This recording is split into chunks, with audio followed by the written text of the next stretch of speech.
So I'll call this meeting to order. It is August 20th at 6 p.m. Let's start with the flag salute, please. If everyone can say it. Pledge allegiance to the flag of the United States of America and to the republic for which it stands, one nation, under God, indivisible, with liberty and justice for all. Again, good evening. It's good to see everyone here. My name is Dan Burke. I'm the current Planning Commission Chair. I'll allow the commission members to introduce themselves, starting on my far left. Jacob Gibbs. Tim Allen. Andy Oates. Michael Widmer. And if staff could introduce themselves as well. I'm Jeff Lairbach, Planning Manager. Josh Gibson, Senior Planner. And, oh, yep, Lisa's hiding over there. Yeah. There is a sign-in sheet in the back, and there should be agendas in there. Please sign that if you're wanting to speak tonight. Hey Dan, you may have, Oh. No, he's not, sorry. Not on? never mind. If he crashes the party, just holler. First item on the agenda is the minutes from the previous meeting on June 18th. So I'm hoping everyone had a chance to review that, so I'd be looking for a motion.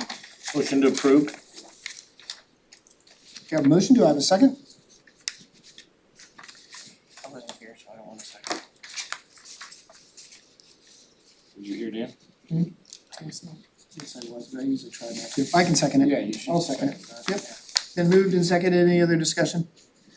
Okay, all in favor, say aye. Aye. Okay.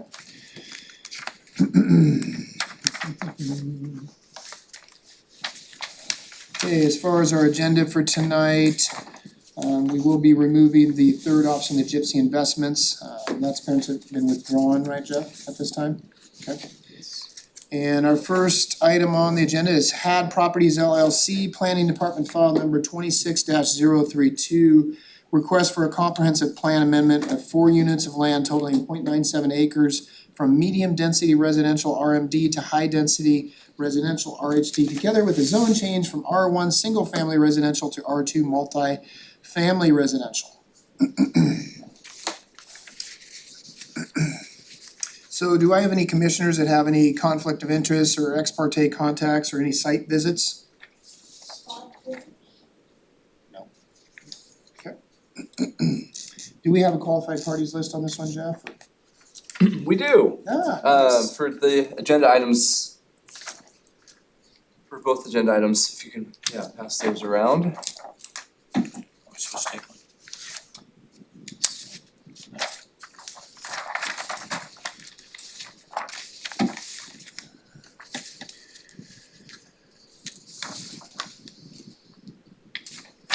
Okay, so it looks like in favor, we've Had Properties LLC applicant and title holder Dustin Jinks, Had Properties LLC, and Thomas McIntosh applicant's representative. Are any of those folks here tonight? Okay, would you like to speak? Yep, okay. If you real quick could just give your name and your address real quick, and if you're in favor and who you are and so on, and then we'll. Okay, all right. Is there anyone else here that would like to speak in favor? Anyone neutral? Anyone opposed? Okay. Okay, at this point, staff, you can give a staff report.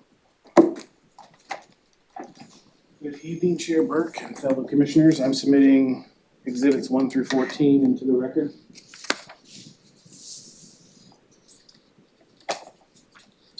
The applicant Had Properties LLC is requesting a comprehensive plan amendment from medium density residential RMD to high density residential RHD of 0.97 acres comprising 4 legal lots of record, together with a zone change from R1 single family residential to R2 multiple family residential. The property lies within the city of Myrtle Creek urban growth boundary, located on the north side of Henry Street, approximately 75 feet easterly from its intersection with Taylor Street. The properties are currently vacant. The properties are described as tax lots 1300, 1301, 1403, and 1404 in section 07 AC of Township 30, Range 5, And property numbers R 29750, R 120746, R 130893, and R 130894. And they are subject to the irrevocable offer to dedicate and right-of-way protections overlay. Notice of the proposed amendment was provided to the Oregon Department of Land Conservation and Development, DLCD, on July 14th, 2026, which is at least 35 days prior to the initial evidential hearing on August 20th, 2026, today. Property owners with 100 feet, affected public districts and agencies, and the South County Planning Advisory Committee were notified of this request by mail. Notice was published in a newspaper of general circulation. As of the writing of this staff report, no comments have been received. Based upon the findings outlined above, planning staff recommends approval of the requested comprehensive plan amendment from medium density residential, RMD, to high density residential, RHD, and zone change from R1, single family residential, to R2, multiple family residential, of 0.97 acres comprising 4 lots of record, which meet the criteria of Chapter 6 and Chapter 3 of the Douglas County Land Use and Development Ordinance. That concludes my report. Thank you very much. So at this time, would the applicant or applicant's representative like to come give some testimony? And if you can come up, state your name and your address, and then your testimony. Name is Dustin Jinks, 440 Clark Street, Mark Creek.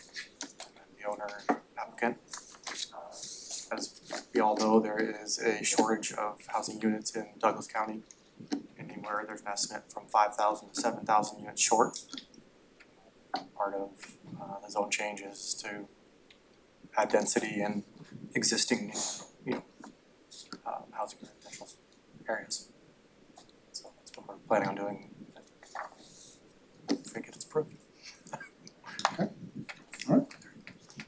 Answer questions or you want to? So, yeah, I have, so your intention is to build multiple family housing on all of these? Okay. That is, that's one of the options, duplex is one of the options, worst case, it would go back to single family, but So looking at the aerial map here, I see like a home, there's some kind of a building back behind. So Is there a there's, right of way through the property for that? correct. Yep, there's an easement, there's actually 2 homes back there, there's one currently that we're building. There's an existing one that's on that map, and then there is a duplex on the corner of Henry and Taylor. Thank you. Thank you. All right, at this point, we don't have anyone else in favor, opposed, or neutral, so we will close the public portion. Deliberate due decision. Anyone have any comments, concerns?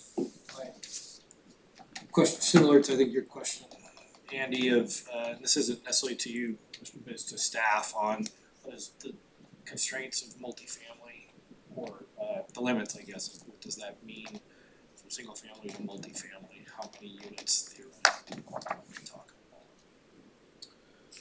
If it was built out to the maximum amount, you're looking at about 30 units.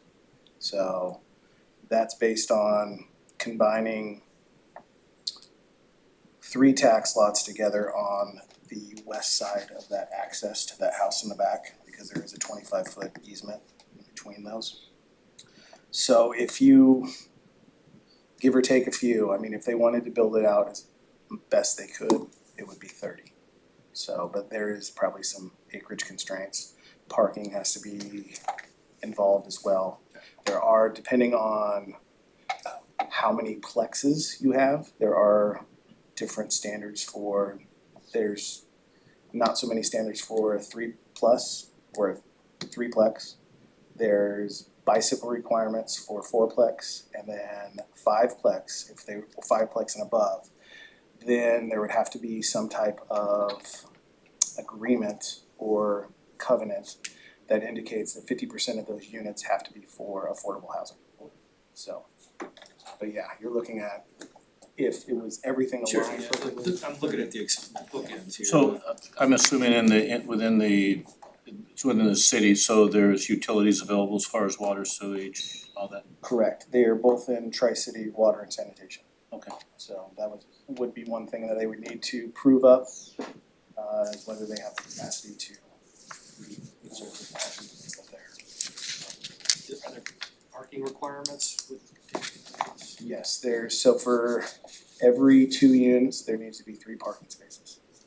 So, and then there's also access requirements, so Public Works would have to have, I believe, an 18-foot paved access into wherever they decide to put the units, so.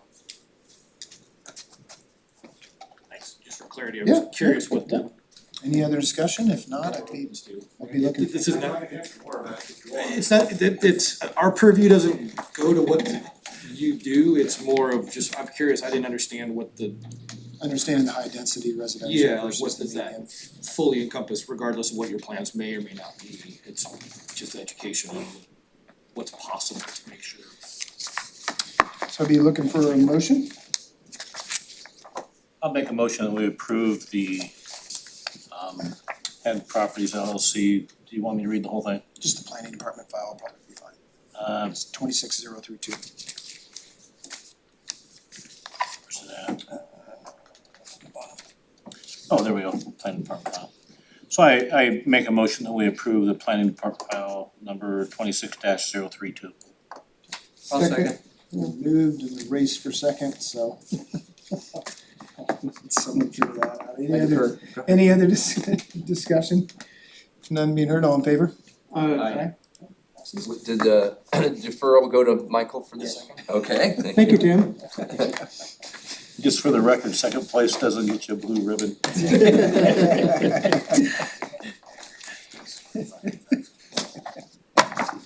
Yes, we anticipated with the lack of neighbor concerns that we could have findings prepared. However, I only made 1 copy, because I was in a rush, and I forgot to provide one to each one. So if we wanna all kind of maybe speed read them, we could still. Yep.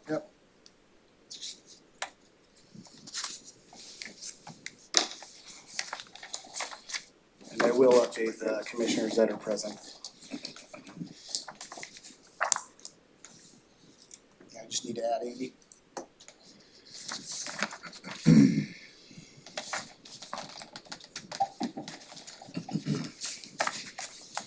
They're the same as what's in the file, right? Yes. Yeah, and the findings then are a summary of what just transpired that we, by doing findings now, we save the client waiting a month for them to be signed at the next meeting, so when we can, we'll try to do that. Brent's on now. Evening, Brooke. Can you guys hear me? Yep. Yep. Can you hear us? Yep. We're currently, Brent, we're finalizing finding of facts for the Had Properties LLC, the planning department file number 26032. And the number 3, the Gypsy Investments has been withdrawn.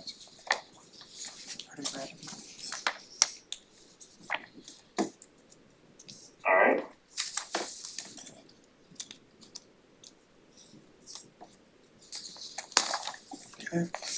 Sign those and you're good. Yeah. So we just, yeah, if you wanna make a motion on those findings. So I'll make a motion that we approve the Had Properties LLC and the planning department file.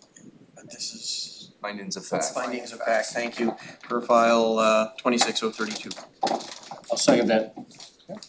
Any other discussion? If none being heard, all in favor? Aye. I And I'll just write in Andrew's name on here. said aye if you can hear me. Okay, we'll add another one. Trust me, we can hear you. Right. And Okay. to clarify, if I might, for your motion to be officially official, as amended to include Andy Owens and Brent Atkinson. Brent's on here, so just Andrew. Oh, sorry. So good with that, with the amendment to add? Yeah. Okay, and seconded, no other discussion, all in favor? Aye. Okay. I So that's Thank you.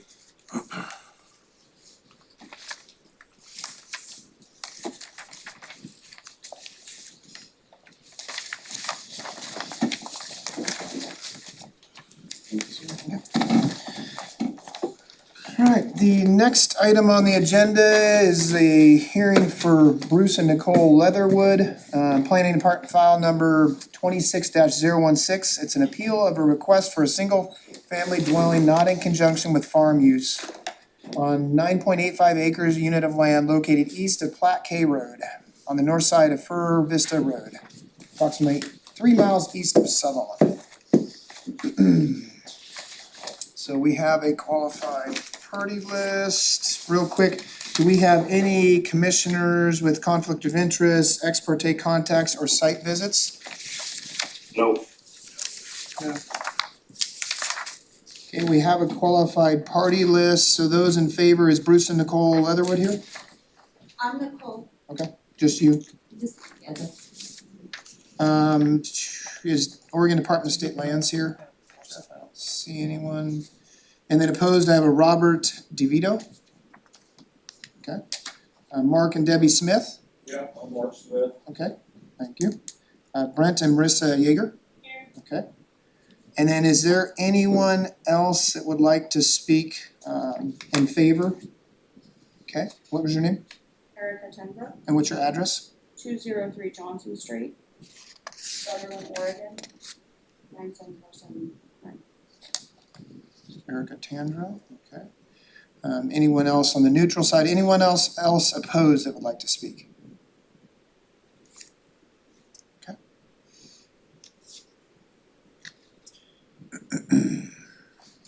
All right, at this point, we would have this, ask for the staff report.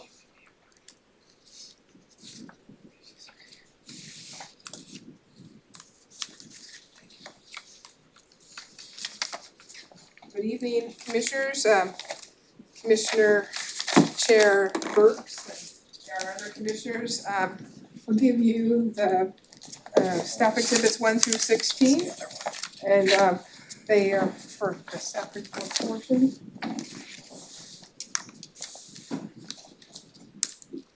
And I'll give you a brief summary of the report.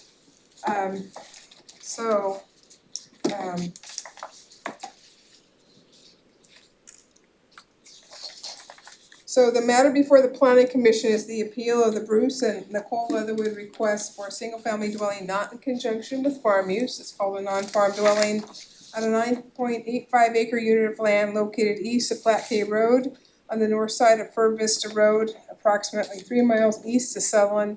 The subject property is vacant of development. The planning director issued a decision on the request on June 23rd, 2026, approving the requested non-farm dwelling subject to several conditions of approval. During the approval period, a timely notice of appeal of the planning director's decision was filed on July 2nd, 2026 by applicant Nicole Leatherwood. In summary, Ms. Leatherwood appealed the imposition of conditions 2 and 3 of the decision based on several issues and concerns, and asserted that these conditions were placed without valid explanation and with unjust cause. Condition 2 relates to the property owners being required to record with Douglas County Clerk an agreement to participate in private maintenance program for the local access road for Vista Road. Serving the subject property unless an existing agreement, maintenance agreement is already in place for the roadway. Condition number 3 relates to requiring the applicants and property owners to provide certification from a consulting civil engineer licensed by the state of Oregon that Fir Vista Road, which serves the subject property, is in substantial conformance with the road improvement standards set forth in Ludo section 4.20.28C for issuance of a building permit for the requested dwelling. Ms. Leatherwood asserted that the 2 imposed conditions are discriminatory without just cause, placing undue hardship on the property owners. During the administrative review of the dwelling application, several objections were raised by the neighbors who live on Fir Vista Road, which included concerns about additional traffic, the driveway location, road deterioration, visibility and safety hazards, and access of the roadway. Fir Vista Road is an existing local access road under the comprehensive plan It is a publicly dedicated roadway that is not under county maintenance, but is maintained by the property owners that use the public right-of-way. Conditions 2 and 3 were applied as conditions of approval to help mitigate the neighbors' concerns about the use of Fur Vista Road. The grounds for the appeal are addressed throughout the report. The subject property is located in an area of mixed resource and rural residential properties. The properties are located immediately to the west, north, and east, and over a quarter mile to the southwest. Along Platte Cave Road are zoned FG, exclusive farm use grazing, and to the southeast along Fur Vista Road are zoned FF farm forest. The FG and FF zones permit a variety of farm and forest uses. The majority of these surrounding resource properties are developed with or have approval for single-family dwellings. The adjacent and nearby properties to the south along the first portion of Fur Vista Road and along Platte Cave Road and Justa Lane to the south are zoned 5R, rural residential 5 acre. This enclave of rural residential properties is developed primarily with single-family dwellings. In the FG zone, Ludo 3.3075.9 permits a single-family dwelling not in conjunction with farm use, technically called a non-resource dwelling, subject to the criteria of Article 43, Section 3.43.100. A non-resource dwelling is considered the same as a non-farm dwelling, and the pursuant to Ludo 2.400.8, the hearing on an appeal of an administrative decision shall be de novo, which means the planning commission can render a decision on the matter without reference to the previous decision, as if the case was being heard for the first time. The planning can review all issues in the matter and not just rely on the grounds for the appeal. Procedural findings of fact: the planning director issued that administrative decision on June 23rd, 2026. A timely notice of appeal was filed on July 2nd, 2026 by Nicole Leatherwood. Property owners within 750 feet of the subject 9.85 acre property, affected service providers, governmental agencies, and the North County Planning Advisory Committee were notified by mail of the appeal hearing on July 23rd, 2026. A notice was published in the News Review at least 20 days prior to tonight's hearing.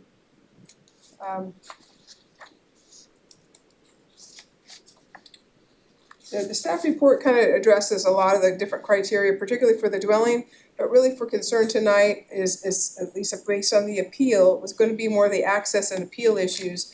And just to give you a brief summary of those. So Ludo 4.100.5A provides that a unit of land shall be considered to have access by way of a street, either private or public, if the unit of land abuts the street, has legal right to use the street, and the street provides actual physical access to the unit of land.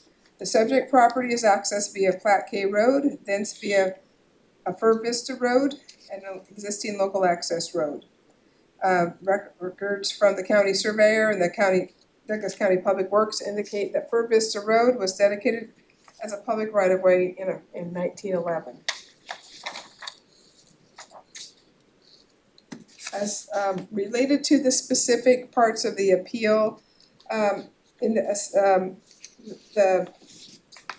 appellant, Ms. Leatherwood, had specifically objected to the imposition of conditions 2 and 3, which were kind of outlined a little bit previously, asserting that those conditions were placed without valid explanation or unjust cause. The staff report does try to explain to those, and so to address condition number 2, this condition was applied to mitigate concerns of the neighbors about the additional traffic impacts to Fur Vista Road. It was added as a reasonable and appropriate condition that is typically required in land use approvals when a new use introduces additional traffic on a privately maintained road. In the appeal, Ms. Leatherwood explained how she had researched the applicability of existing road maintenance covenants to other property owners along Fur Vista Road, and including those neighbors who had complained about the road deterioration. She asserted that the Douglas County Clerk's Office and a local title company did not find any evidence of recorded covenants regarding road maintenance for the neighbors' properties. It was noted in the staff report that whether evidence or not, the recorded covenants for the roadway maintenance exist on the neighbor's property is not relevant or pertinent to the review of the applicant's non-farm dwelling request. The purpose of the requested condition is to ensure that if property owners who live on Fir Vista Road decide to form a road maintenance program in the future, the property owners of the subject property would be required to participate in such a program. To address condition number 3, staff required condition number 3, which was regarding the certification of the road, to mitigate concerns regarding traffic impacts. Although Fir Vista Road is a local access road, it is recognized as a private road since it is privately maintained by the users of the roadway. It currently provides access to 4 or more units of land. During the administrative decision, staff determined that it was appropriate and reasonable to apply the same road standards that would be imposed if the applicant property owners were applying for a dwelling on a private road based on the traffic concerns raised by the neighbors. To help mitigate those concerns and the potential deterioration of Fir Vista Road, staff still finds that it is reasonable and appropriate to apply the standards of Ludo 4.350.7 D3 as a condition of approval to ensure the roadway will be in substantial conformance with the road improvements set forth in Ludo section 4.420 to C, which state that Ludo design criteria is the finished top surface width of the road shall be a minimum of 12 feet. The road bed shall have an all-weather surface of suitable material in good repair and of sufficient depth to ensure a solid roadbed, but in no place less than 4 inches of crushed rock. C is turnout shall be provided no further than 600 feet apart and not less than 50 feet in length and 8 feet in width, excluding taper.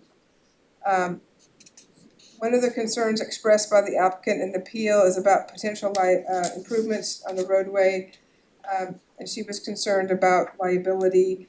To clarify the applicant's question on liability, staff mentioned in the staff report that whoever is hired to make the improvements is required to be licensed, bonded, and insured. The work they perform to meet the necessary requirements is reviewed by an Oregon professional licensed engineer who assumes liability as he or she certifies that the roadway has been improved and is in substantial conformance with the required improvement standards. Conclusion. Based on the sightings in the staff report, exhibits, and applied conditions of approval, the requested non-farm dwelling on the existing 9.5 acre unit of land can be found to be applicable to meet the applicable criteria set forth in Article 43 of the Douglas County Land Use and Development Ordinance. Action alternatives, the Planning Commission can close the public hearing and move to either alternative number 1. The Planning Commission denies the appeal and affirms the Planning Director's decision to approve the application based on the findings of the staff report and or testimony brought forward through the public hearing process, which recognize the approval criteria can be met, subject to the original conditions of approval as follows. So condition number 1 is the non-farm dwelling and its essential and accessory improvements and structures, including septic system and water source, shall be sited in substantial conformance with the plot plan provided with the application. The non-farm dwelling and its essential and accessory improvements and structures, including the well and septic system that will serve the subject dwelling, shall be located entirely within the area of generally unsuitable soils as identified on the submitted soil study and site plan. Condition 2, the property owner shall record with the Douglas County Clerk an agreement to participate in a private maintenance program for the local access road, Fir Vista Road, serving the subject property.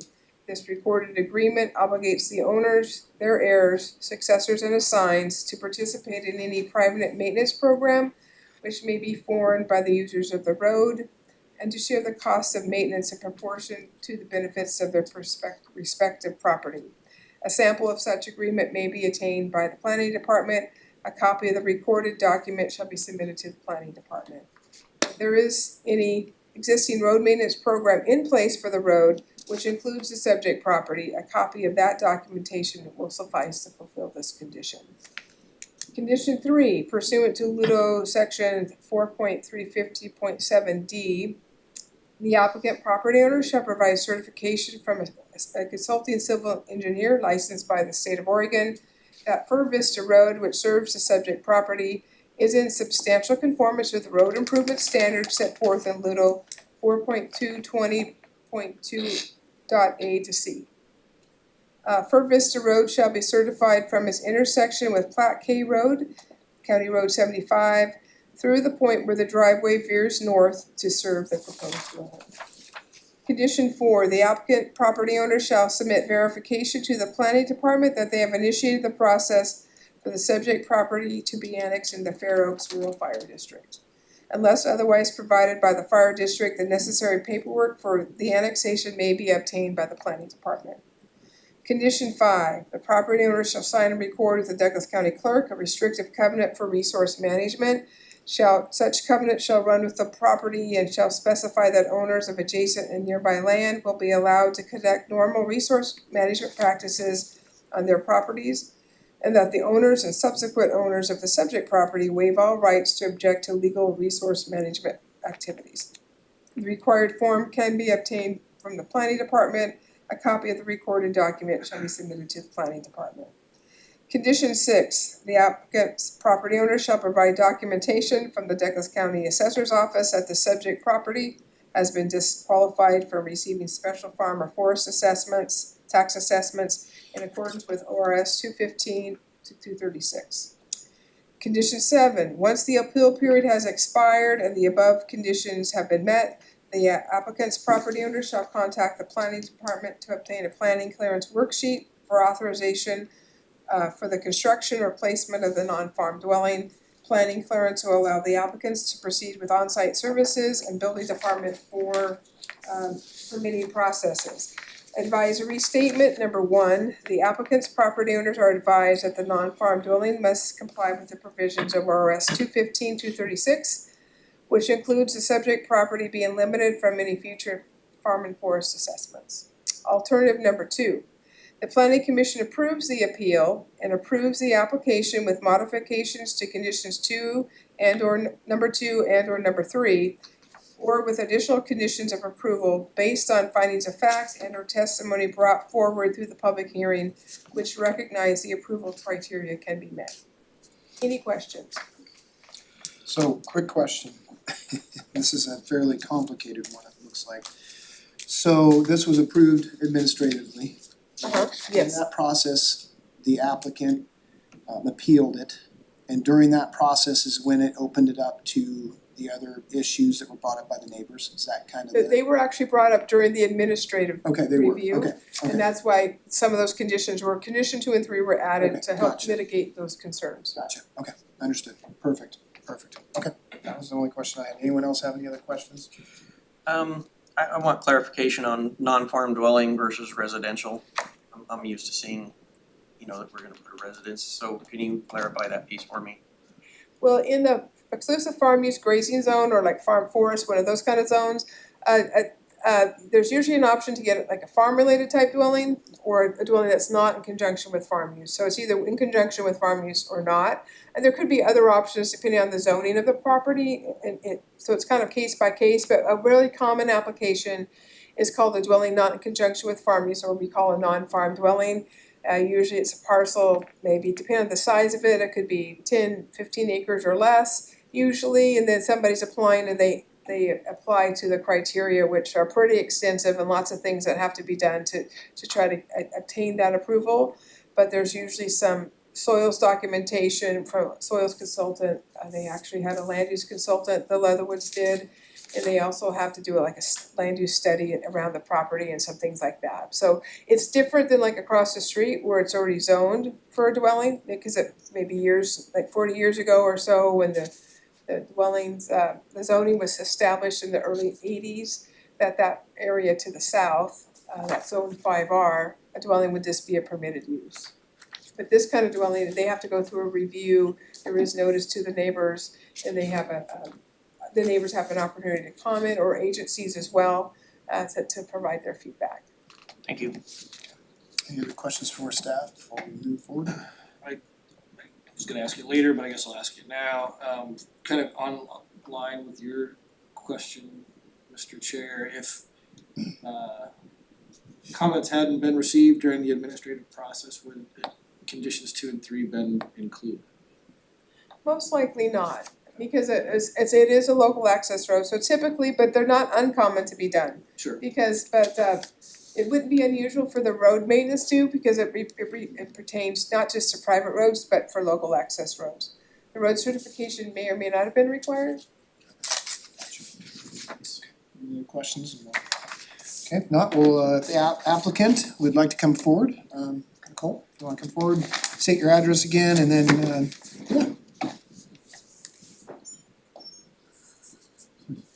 Hi, so I am Nicole Leatherwood, and I think, my address is 31410 Fairview Lane, Crossville, Oregon, oh my gosh. For Vista, for views. And so I was told that you guys did receive the paperwork and the pictures that I emailed earlier today. Were you able to review those? Cause I do have another copy if you would like it. if they came in today. Sent no. today, no. Well, so I received them today as staff to present at the hearing on your behalf. So officially then, we're gonna recognize those as you as the applicant, those will be applicant's exhibit number 1. And I did make one copy, so I don't know if you have. Yes, I have more copies, so. There's the official applicant's exhibit number 1. That consists of a couple pages, double-sided of written testimony and then additional excerpts from the 2 pages of text from the land use ordinance, and then I don't remember how many pictures. Too many. I think there's like 10 pictures, is what I had submitted, or 11.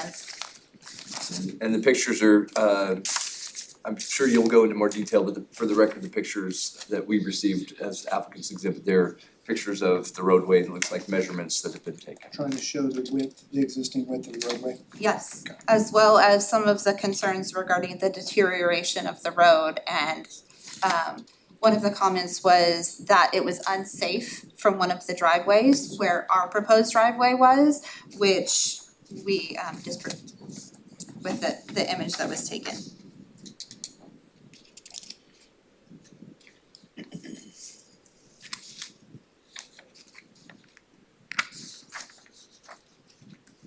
Okay, go ahead. Okay, I didn't know when I was supposed to start, I'm sorry, I apologize. Was that the only exhibit you had, was just that?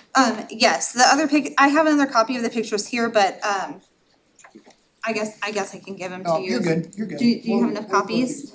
I was trying to make sure I was prepared. Jeff will put it in as an exhibit and we're good to go.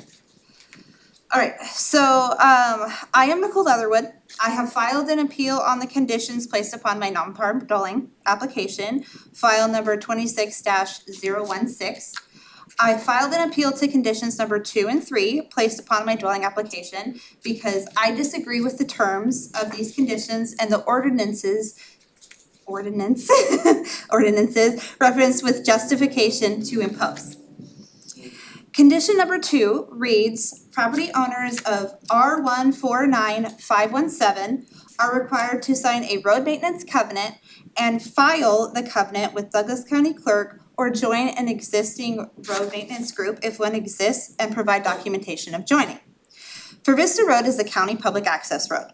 Anyone can drive on it and all land or homeowners have a right to access, and as neighbors, we should all have equal rights and responsibilities placed upon us. Without any of my neighbors having a publicly recorded covenant on file for road maintenance, how can it legally be required of me to comply with this condition, considering the blatant inequality towards my family? My proposed driveway is approximately 660 feet from Platte Cay Road, making it the first house on For Vista Road, utilizing less roadway than all other households. In order to do road maintenance, rules in public roads under county jurisdiction, chapter 12.05.030 explained that the board may enter into an intergovernmental agreement with a special road district formed under ORS 371 371.305 to 371.385 for maintenance and repair of a local access road, or the county road official may issue permits under section 12.05.150 of this chapter, authorizing any person to maintain and repair a local access road. There is no special road district for Vista Road, which can be defined as an area residents vote to establish a district which levies a property tax to fund road maintenance and follows Oregon State Legislature, Chapter 371, Road Districts and Road Assessment Plans. Looking into a personal permit to do road maintenance, it was explained to me by Steve Williams, the county has not been issuing permits for road maintenance on county public access roads, not in their maintenance contracts. It was confirmed that Douglas County is requiring private land or homeowners do maintenance on county public access roads, not on a public works contract, but Steve was unsure of retained liability after work completion. Condition number 3 states property owners of R149517 are required to certify for Vista Road through an Oregon licensed engineer to meet LUDO 4.420.2A2C. This condition also requires my family to do any maintenance that is required to bring the road up to certification standards.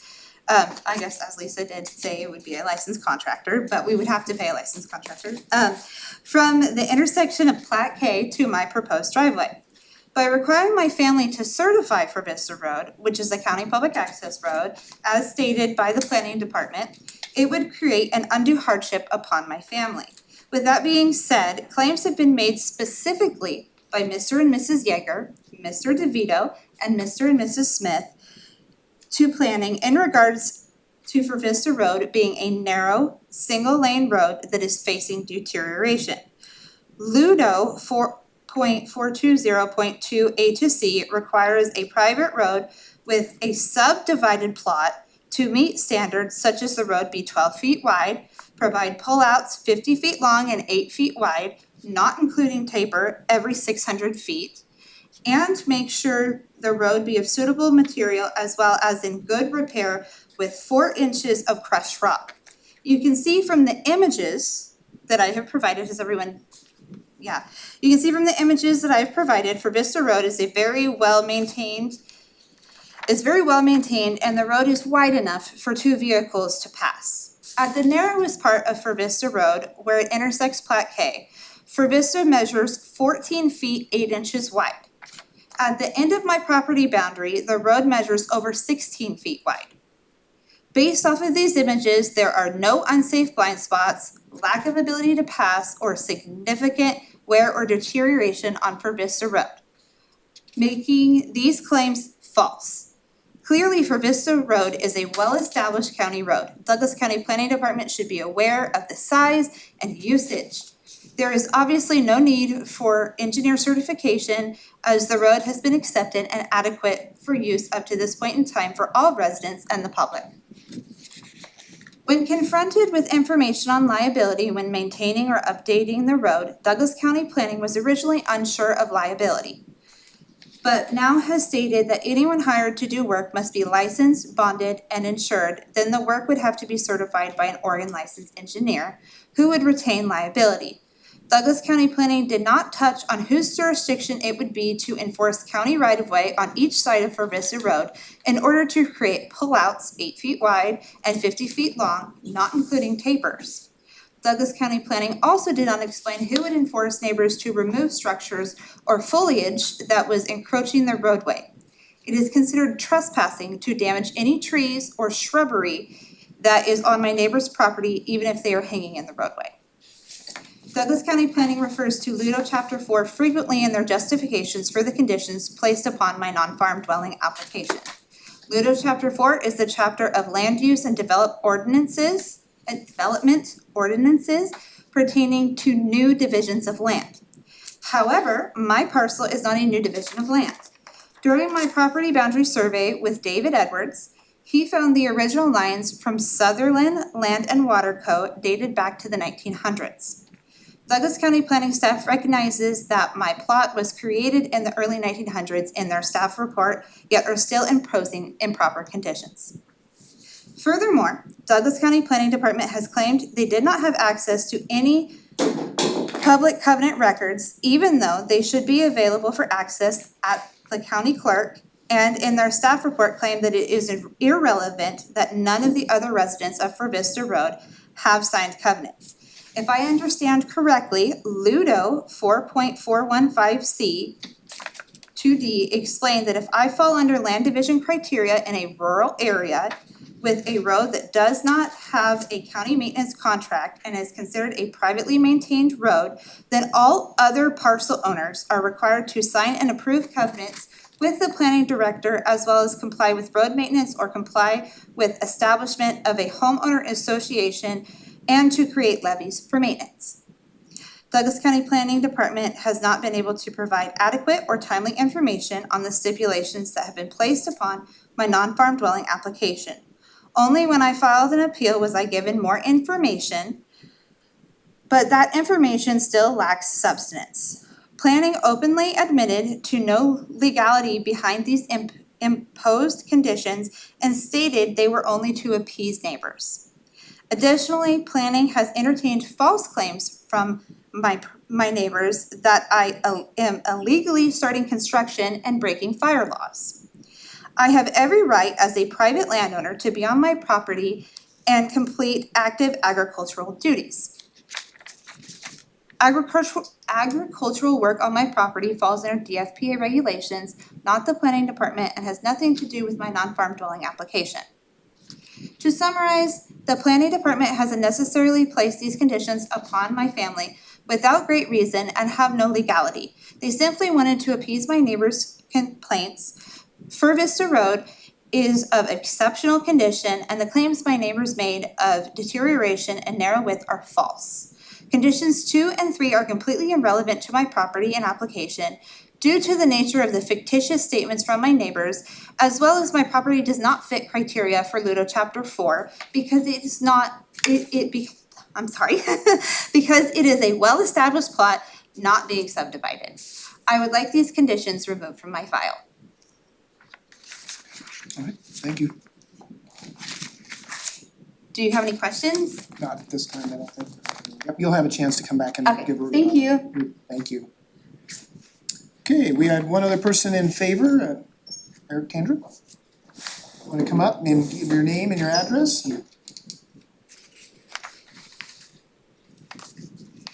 Erica Tenbrook, my address is 203 Johnson Street, Sutherland, Oregon, 97479.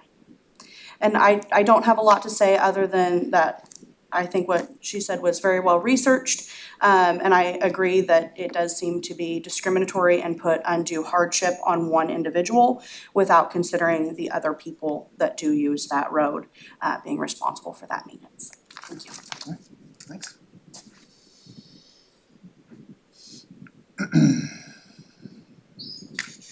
Okay, we don't have anyone for neutral, so those opposed, Robert, you wanna come up first?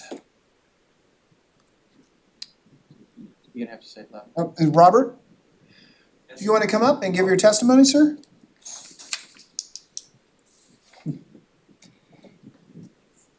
Evening. Hi. If you can state your name and your address, sir? Robert DeVito, Okay. 293 For Vista Road, Okay. Sutherland. Okay. Okay, well, basically, I guess we'll go back to my original complaint, right?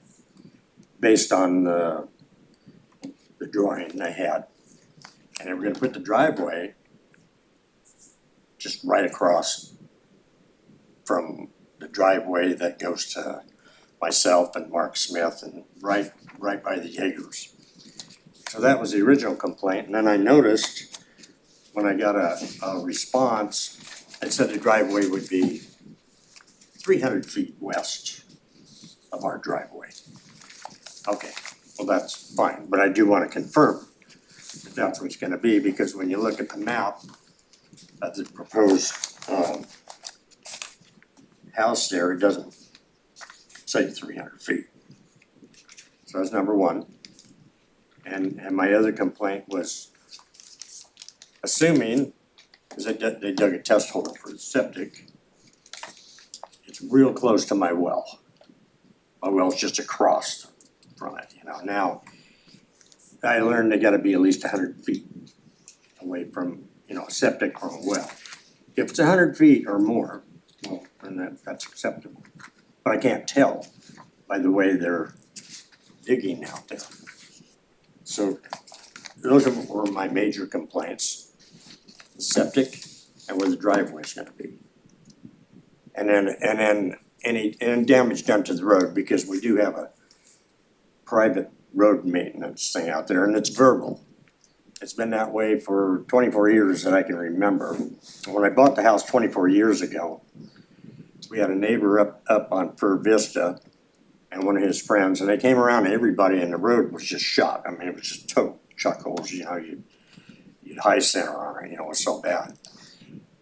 So he went around to everybody and said for $150, we can blade the road and rock it.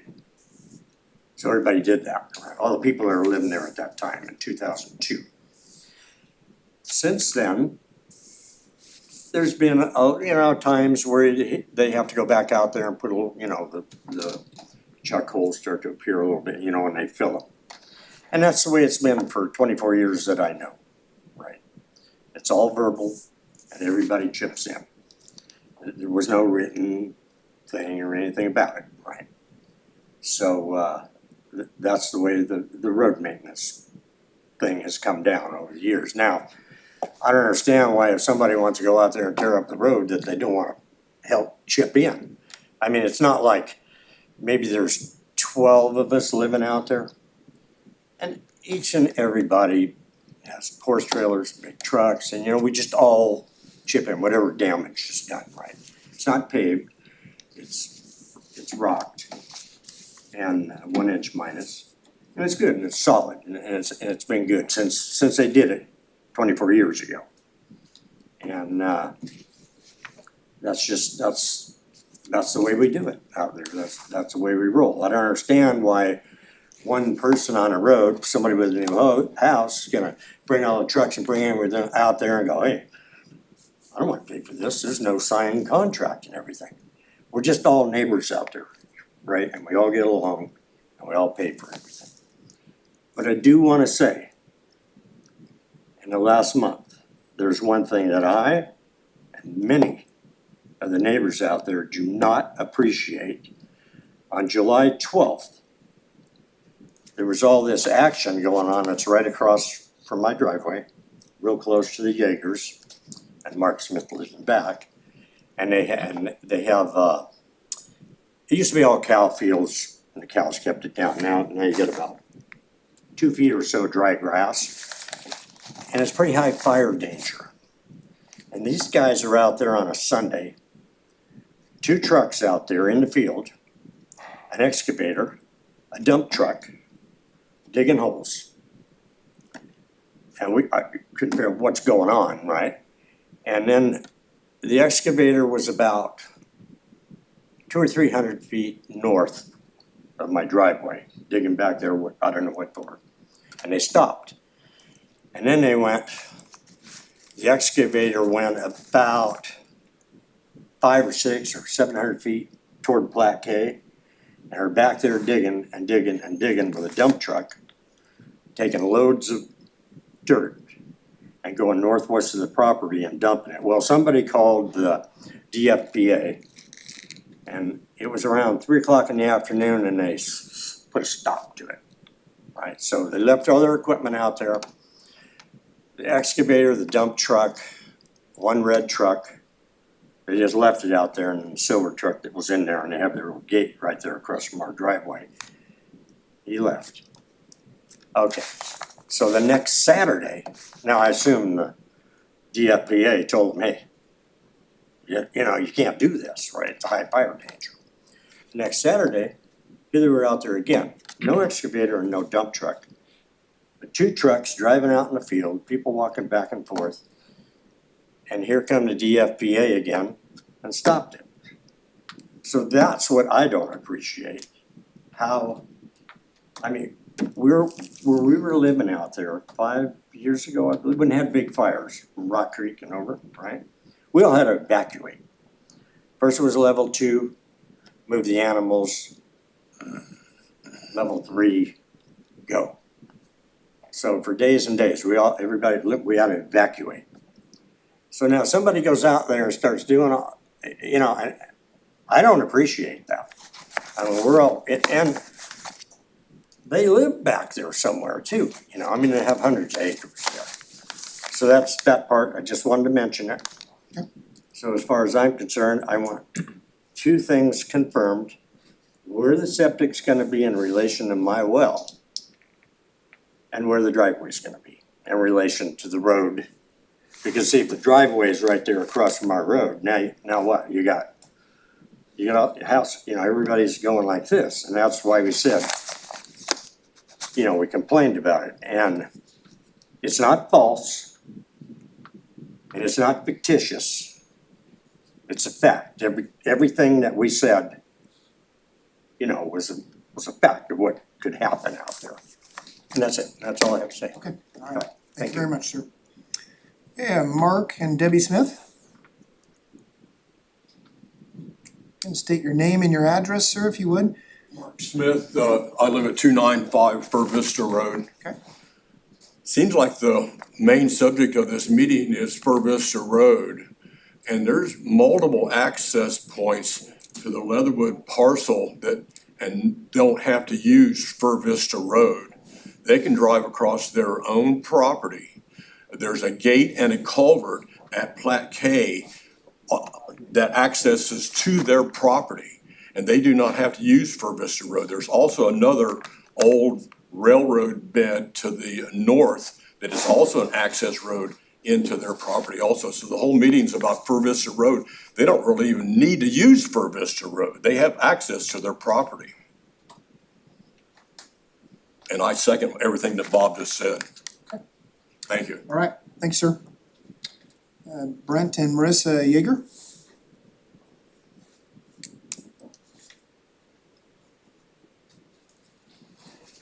Brent Hager, 335 Fur Vista Road. I agree with everything this commission laid down for the stipulations of them having their property rezoned, as in the stipulations of the engineer looking at the road, the passing lane. It is a single lane gravel road. And if there's any vehicles that meet on the road, we always have to stop, pull off into the deep ditch and wait for another vehicle to pull by. So I do agree with everything this commission said on the first approval, and I would hope you guys uphold what you agreed to the first time. And I did submit photos with timestamps of them in the field during high fire danger. And the way it works, Mark, is it's the planning department that puts out the first official ruling. Now we're reviewing it. Okay. So just to give you clarification on that. Sorry. Yeah, that's all right. And thank you for your time. Okay, all right, thank you, Brent. Okay, I think I've got everyone on the opposed for testimony. Did I miss anyone, Jeff? I don't think I did. Don't see anyone jumping up out of the. All right, okay, this is an opportunity for the applicant to come up and give a rebuttal, if you so choose.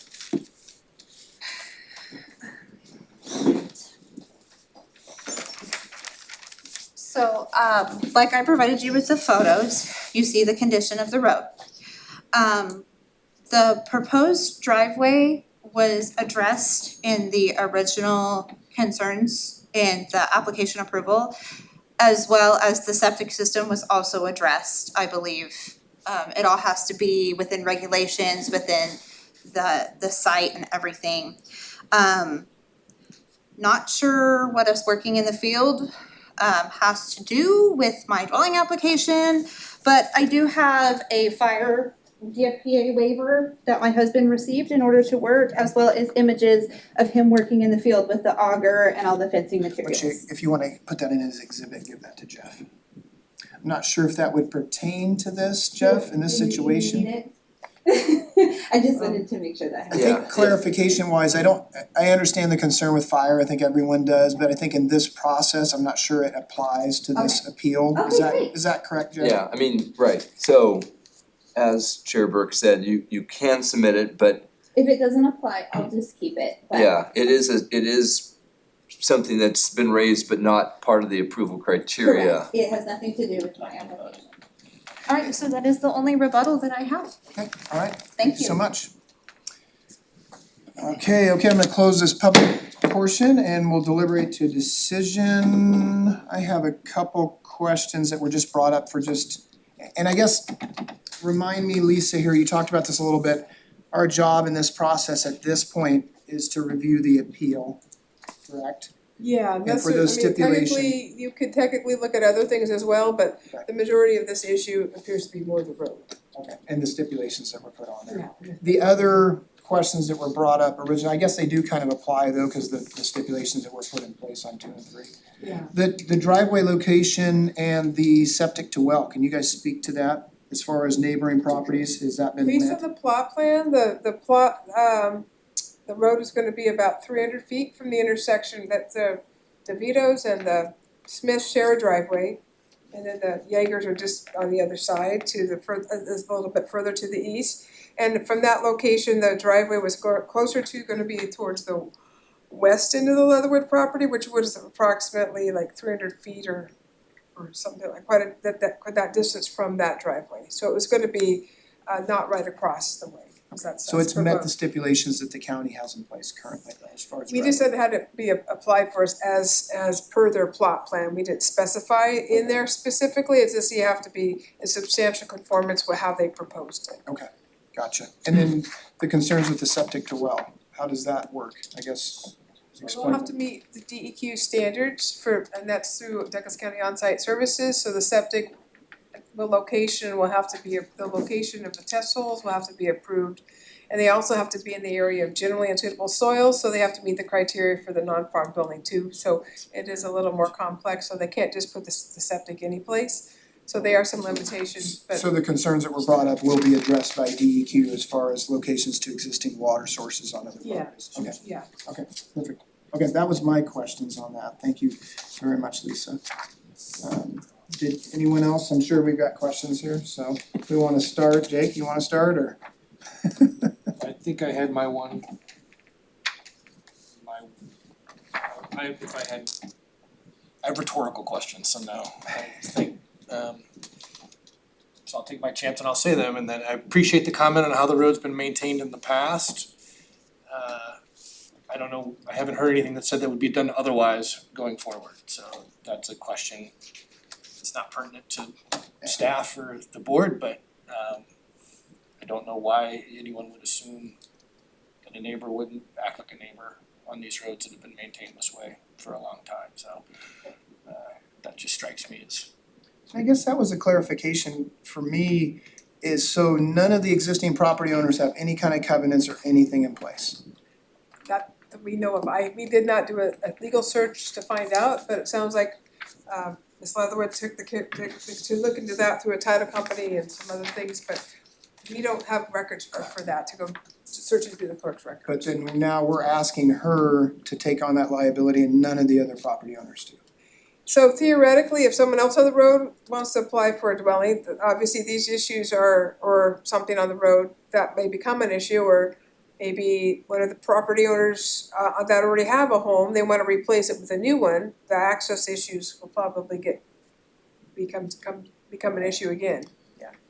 Gotcha. That is something that happens where through the land use process, whether it is a scenario similar to this or an actual land division, wherever the trigger of the land use requires that agreement to participate in private maintenance, then that easily could be a scenario where the development pattern that might be in place was pre-existing. So you may not have anybody else that was required to do a covenant because their development occurred prior to the rules coming into play that we're now utilizing from 81 forward in theory, 81 being the year that the comprehensive plan and ordinance were put into place for us. Now that's evolved over time. Is this applying, it's one thing to put the words in there, but does this apply a financial cost? that no one else is having to put there at this point. As far as the agreement to participate condition? The two conditions. The agreement to participate, that has a fee from the standpoint of a fee to record the document with the county clerk's office. And then a road certification, there'll be a cost associated with hiring an engineer. And that can vary, as far as which engineer somebody is able to hire. So I'm, Brett, you're not muted. No, I'm confused on a piece where I just wanna understand, to participate in any private maintenance agreement program which may be formed by users of the road. So, currently, there isn't a written maintenance agreement, correct? Yeah. Based on testimony. Yeah, based on testimony, that would be true. What that would mean is if they never form one, then the Leatherwoods will never have to participate in one. But by signing the agreement, them or future owners of their property, if they actually do form a formal road maintenance program, then the owners of the subject property would be required to participate in that. They can, argue about amount and the costs of those things, like how much they're being assessed, but the idea behind it is that that property would be required to participate in any future maintenance if one is formed. Okay, but Whether they at that point, then a formal maintenance apparatus occurs and it has to go through the county for assessment and it's paid for in that manner? Well, it could be a private maintenance, so they're just, cause right now it's privately maintained according to the testimony, they're just chipping in, so it could be totally private maintenance. They could go through a formal thing with the county and form a special road district where then they get assessed through their taxes for road maintenance and improvements. There's probably several different programs they can do if they actually wanted to improve the road to a bigger standard. But it does have to be written and it does have to be something that all of them participate in.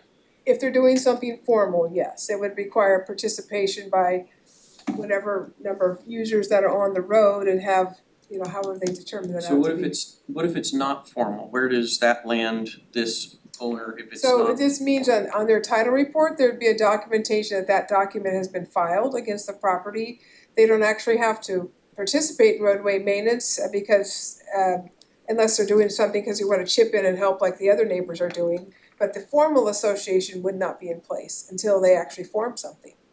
But right now, it's just more of a mechanism why they're applying for something, a mechanism to kind of permit the county to provide them that, hey, in the future, if they do have a road association formed or special district or something, these property would be kind of required to participate in that program if they do something. But they don't necessarily, like I said, if they never form a formal road association on the road, the Leatherwoods may not have to do anything for years. This kind of depends on what happens with the road itself. See, I don't mind the language so much, I guess having the certified engineer come in and the cost for them to bear, I guess I have a difficulty with that. That's a different provision, that's. Yeah, that's the second one, but as far as the first one, I think requiring someone to be part of what is going on and taking place verbally with no teeth on it, to me makes sense, but I guess speaking to the second provision, I don't know, I guess first of all, we'll, address the first one. I don't know how everyone else feels. I just feel like there's a lot of this is rules for thee, but not for me. It feels like we're applying rules to a new property owner, new kid on the block, that the rest of us aren't having to incur, and I'm opposed to that. I would agree. There's something about neighbors, you figure out how to make it work. In my world, you shake hands, you maybe get angry, shake hands, you figure out how to make it work, at the end of the day, we all get the work done and we all contribute accordingly. But to make it formal like this, I can't roll with it. So I'm gonna share on that where my thoughts are that it sounds like the road never has been certified and that this new owner's on the hook for bringing it up to that. Am I understanding that correct, or do the other folks have to share in that if for some reason it isn't certifiable now? This is condition 3, Tim. Oh, sorry. Where it'd be the engineer comes in and we have to put in the turnouts and those things, that component, is that what you're addressing? But it's, right now, it's the if the only person that legally would have to Correct. pay for it would be the current, the new person. Yeah, I just wanted to make So sure to clarify the I- question. Yeah. I think it's the same for both A and B, or number 2 and 3, so I don't agree with either of those restrictions. Michael, you have any thoughts?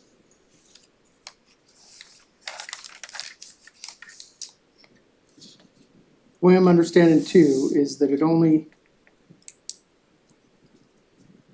it's just saying that the new owners have to participate if they form a formal association, is that correct? Yeah. See, that part, So that I don't have a problem with that. Right. but Right now it's just verbal So, and nothing my can be made to question- do. go ahead, Michael, sorry. I was just saying that in that case, it's only they can work it out verbally. There is nothing in writing. But if they do put it in writing, then the new owners have to participate with the existing owners to make the, so I have no problem with 2 either, I don't think. You know, I think three I don't understand. Go ahead, Brett. So is that how it is? Is it if they form a formal one, then Yes. they have to participate, or is it, okay, I thought it was that they had to automatically be responsible. No, it would be only if they did, so if it kind of means that down the road, if they actually do form a formal road maintenance association, then this property owners would be required to participate in that agreement, but they're not Okay, required to okay, establish an okay. agreement. I read it wrong. I think if I'm tracking with this, looking down the road, the if statement's important, Brent, so I appreciate you clarifying that. And then, if this was more fully developed and you couldn't get neighbors to agree on who was gonna maintain the road and they formed an association, then it seems prudent, or I can see the logic. Staff wise, I mean, I didn't get that. I get the component that you guys are trying to establish some kind of precedence for moving forward. I guess my concern is the undue financial cost. So I think we're hearing a little bit of both. So there's a filing fee to record the documents, what I heard. To record, so I guess, is there a cost if that language is at least there that they're required to be part of a road district or something moving forward? Is there a cost to them for that? Yeah, there'd be a fee with what the clerk's office requires for the filing fee for the document. It's usually like a 1 or 2 page document. So it's probably maybe $80, $90 or something. $89, we're not sure what the current fees are with the clerk's office, but What has been precedence with these kind of things? We don't always see these. I mean, this is pretty typical for you guys or is this not typical? Or I guess you said that earlier, you didn't really put these stipulations on until you had some concerns with the road come up. right, it is a fairly standard where it comes up through different types of land use requests, and then like I did state earlier that this, is recognized as then a tool for a mitigation, how to Which address. I understand why you guys would look at that, but I also, okay. Yeah, but a local access road is similar to a private road. And so that's where the other condition number 2, if we segue to condition number 3, but to get back to your question, yes, there's a big difference between the cost of filing a covenant with the clerk's office and paying an engineer to then go out and do an assessment of the road. But again, this road is not county owned. This is basically, what is this road again? Explain that to me, Jeff. Yeah, local access road, then another term is dedicated or platted, so when it was first, I believe the staff report said 1911. Right, so it's been around as a platted dedicated roadway. There are many instances where a platted dedicated roadway has nothing as far as the road goes, a Jeep trail, if you will, 2 ruts, to ones that are paved. Now the pavement might, be 12 feet wide, or it might be 14 feet wide. Because what you then is the county does not have any maintenance responsibility whatsoever. And over time, that road gets built out to what satisfies the needs of those neighbors that utilize that road. And I've seen this situation before on a fairly traveled road where you had a few people that were taking care of the road. You did, and you know, it was kind of that old style where everyone would pitch in and then all of a sudden everyone wasn't pitching in.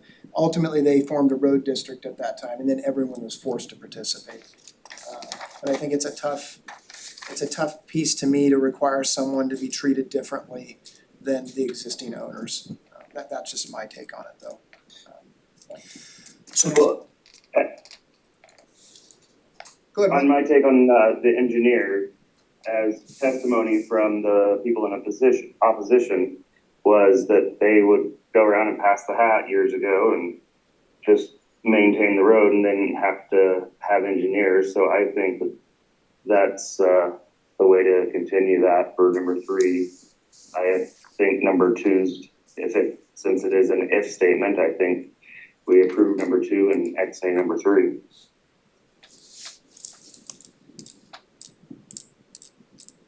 Is that a motion? So Should we modify the like in That's what number 2 was, you could modify.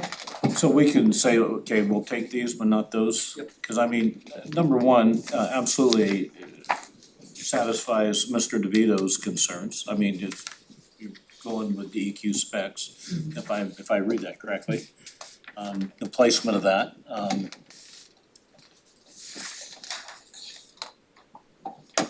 I think what we're talking about is alternative number 2 and getting rid of number 3 in this, but retaining the rest, including number 2.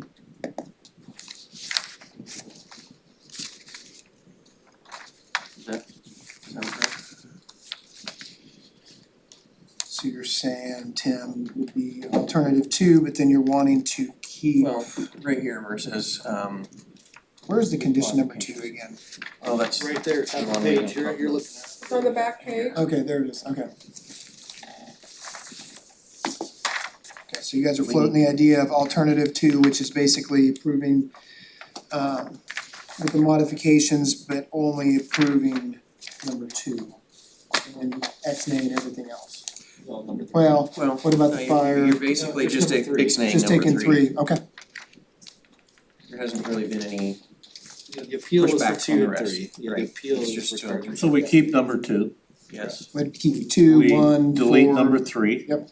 So just a question on number 4, being annexed into the Fair Oaks Rural Fire District are you just not automatically in the fire district with the property? No, if you're not in the district, you have to go through the annexation process. So are all these other properties in the fire district? Many of them are, yeah. Many or all? Well, I don't remember looking back on all of them, for all of them others, a lot of them on the south side of the road, but not of the Leatherwoods own a lot of property on the north side of the road and not all of that is inside the fire district. So the Leatherwoods was a big property that had the grandparents owned and then so it was, cause they're old lots in an old subdivision, so there's probably, I don't know how many you guys, it might be 25, 30 lots that you guys have, that's about 100 acres total or something. Yeah, but so I don't know how many lots, but a lot of those are not in the fire district, so once they do development, they'll probably be like other properties in the county, they'll have to be annexed to get fire protection. So I mean, if any of those other properties that the Leatherwoods own catch on fire, they just burn it and nobody comes out and fights it? That's a DFPA issue, if there's no structures, they might go. We've talked about this one before, we had that other, it was just kind of that same deal, we had some people arguing about whether or not being added to the fire district, cause no one wants to pay for it. But I mean, reality is, I don't know, in my opinion, at some point, someone has to pay for it, and we've gotta try to get people into fire districts. Isn't that baked into your taxes? I mean, part of your tax base? But you do have like the distinction between Douglas Forest Protection Agency. They will come out and fight. The grass all around your house, but they won't put your house out. Yeah. It's literally, that's how it's described, yes. Grass put out in time, my house won't burn, right? And then, right, so. Good point. Yeah, the vacant land gets response by DFPA and structure People pay for fire that service. is. So is there a fee to that? Yes. Yeah, taxation, when you look at properties, they are sometimes taxed as being inside fire district and in DFPA. And those, And I- so your taxation, you pay into both. And I think that purview though, the purview to this is 2 and 3 is what she's appealing. So I think we need to, We can act on any of these, Yeah. make more, but the appeal is on 2. I make a motion that we keep alternative number 2 and get rid of 3. I have a motion, do I have a second? So to clarify, we're taking alternative number 1, deleting Alternative number 2. It'd be the second, alternative number 2. it'd be the second one, which gives us the modifications, then we would keep everything but 3. So 1, 2, 4, 5, 6, 7 would stay. I don't think that's correct.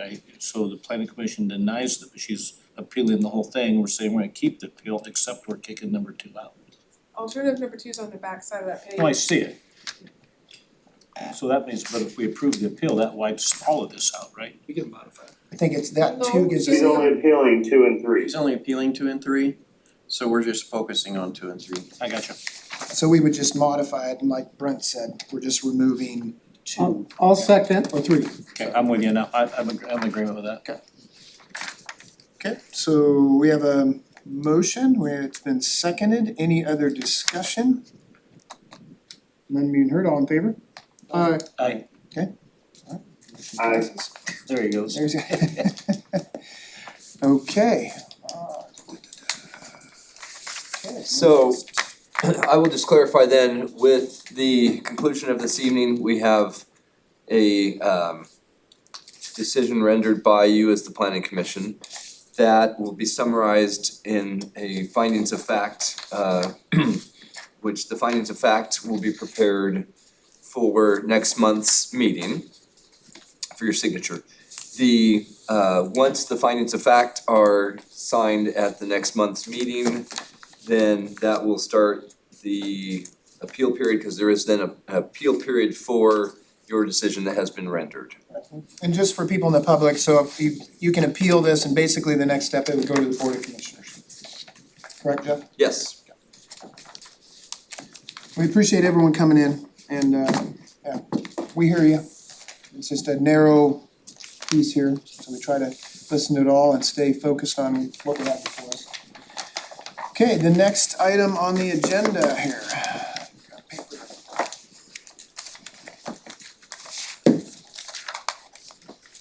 Business from the audience. Do we have anyone else in the audience that wanted to speak tonight? I think everyone was here for the. Okay, business from the planning commission. Does anyone have anything? Gentlemen? Brett, you got anything? I think he's sleeping. Yeah. And then the business from the planning department. Jeff, what do we got coming up? Next meeting, we'll have the findings that I just mentioned, and we'll also have a new agenda item, which is another plan amendment zone change request from HAD Properties LLC. Okay. This one will be a little bit more involved. We're helping, with our land use ordinance, you can run applications concurrently, so plan amendment zone change is very normal to see run concurrently. This time he's getting his bang for his buck, and it is a plan amendment zone change and subdivision request. The subdivision request also having a variance request in conjunction with that, to vary the lot width requirements. So, that will be coming in September. That is in Tri-City also, different part of Tri-City. Something is potentially complex, would it be reasonable to ask staff maybe for the tutorial on how to be familiar with those differences rather than make you suffer through us asking questions tonight, or it needs, kind of think it fits. Yeah, no, that's fair. You'd have, chapter 6 speaks to the plan amendment criteria. The zone change is article, 38. And then chapter 4 for all the land division requirements. So that's subdivisions. I'm gonna ask for someone to send that to me. Yeah, and we can definitely discuss that. We can get you links to our website, Yeah. because then I have the tome at home, but just to be of service to folks and efficient, it would be really helpful if there was. Well, and it always helps, doesn't it? I guess a different position, but I usually talk to Jeff prior to the meetings to kind of get an idea, so I'd say if anyone has any questions, you know, I it's try to do definitely- that, but it's sometimes It's hard. it's a week, you know, Yeah. materials come Yeah. and I don't know what my schedule may look like during business hours. Jeff, if it seems too complicated and no one likes additional meetings, but we could have a work session if you felt like that was worthwhile. If you felt like that Would you is, go I on know- that far? I was just asking. it's just a thought, and I don't know how everyone Yeah. else feels about that Yeah. too, so. No, those are always possible, but I would hope that once the notice goes out, or at some point there'll be a trigger event where you might say, okay, I wanna know more about this in advance, and feel free to reach out.